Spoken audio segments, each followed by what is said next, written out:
Bencana alam yang melanda sejumlah wilayah di Sumatera menjadi perhatian. Kapolres dan Bupati Musi Banyuasin mengimbau warga untuk menunjukkan empati dengan tidak merayakan malam tahun baru secara berlebihan.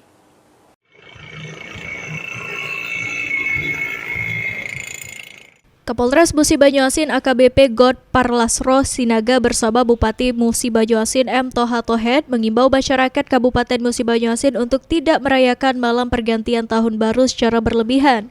Imbauan ini disampaikan sebagai bentuk empati dan kepedulian terhadap warga di sejumlah wilayah Sumatera yang terdampak bencana alam. Kapolres Musi Banyuasin mengatakan, perayaan tahun baru yang berlebihan berpotensi menimbulkan gangguan keamanan dan keselamatan, sekaligus kurang mencerminkan rasa solidaritas di tengah musibah yang sedang terjadi. Selain mengedepankan empati, Polres Musi Banyuasin juga akan meningkatkan pengamanan dan patroli di sejumlah titik keramaian, serta jalur rawan kecelakaan guna menjaga situasi tetap aman dan kondusif selama malam pergantian tahun. Perayaan pergantian tahun baru ini yang sebelum-sebelumnya memang kita paham bagaimana kita euforia, pesta, ada kembang api, mercon dan lain-lain. Tapi dalam kesempatan ini ya, sebagaimana instruksi dari pusat juga, bagaimana kita berempati dengan saudara-saudara kita yang sekarang lagi berjibaku menghadapi musibah yang terjadi. Terkhusus saudara-saudara kita yang di Provinsi Sumatera Utara, Sumatera Barat, dan Aceh, dan ada beberapa provinsi-provinsi lain. Sehingga kemarin juga kita koordinasi dengan Forkopimda dipimpin oleh Pak Bupati untuk merayakan sederhana.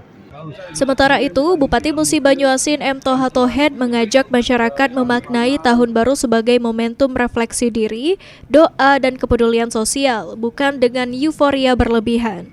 Bupati juga mengimbau warga untuk menghindari penggunaan petasan, konvoi kendaraan, serta aktivitas lain yang dapat mengganggu ketertiban dan kenyamanan masyarakat. Kalau saya kita kirim tadi 3 mobil bantuan bahan pangan ke daerah Provinsi Aceh, Provinsi Sumatera Barat, kemudian di Sumatera Utara. Kita lagi berduka yang sedang mendapat musibah. Jadi kita layaklah kalau musibah ada pada teman kita, berempati Pak ya. Kita bersenda terlalu berlebihan. Boleh kita semangat, tapi jangan berlebihan. Harus memaklumi keadaan tetangga kita. Ruzi Iskandar, PAL TV.